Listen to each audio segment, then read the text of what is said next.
So far we've had our recording very much limited to 8 bars, but we can change that quite easily and we can add more bars to it. So just to show you that if you don't want to start off with a song that's limited to 8 bars, create your new song, and before you do any recording you can tap on this little plus symbol just underneath this question mark on the top right.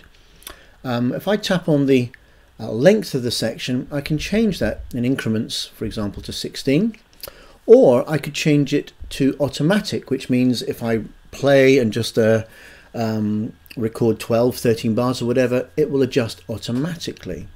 So that's how to change the sort of settings before you record. Once you're within a track, let's go back to the one we did previously. Let's imagine this is the first section of our song. Garageband defaults to calling that section A. So what I'm going to do now, I'm going to add a new section, and it's automatically given me a section B. You can see it in behind this menu of 8 bars. If I wanted to go into section B and start changing the length of section B, I could do it from here. And what I'm also going to do is tap on section A and duplicate it, having already got section B. Watch what this does.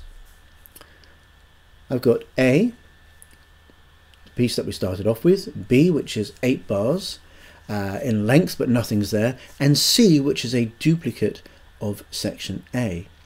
If I was to leave the highlighting on section B and put the menu away by tapping on the screen, we will zoom in on B, and now we can work on the drums, for example, on this section and fill these 8 bars. We want to go back here. I can then go into section C if I want to work on that.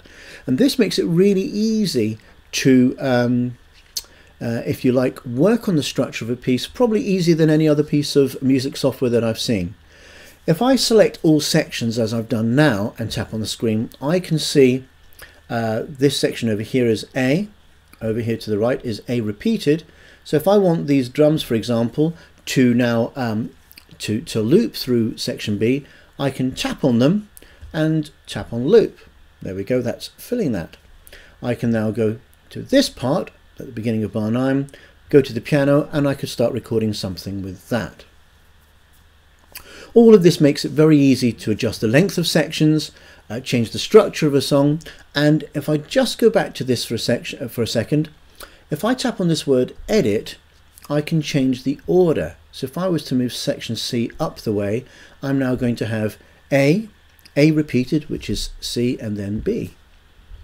A really very simple to use but powerful tool for working on the structure of your songs or your tracks.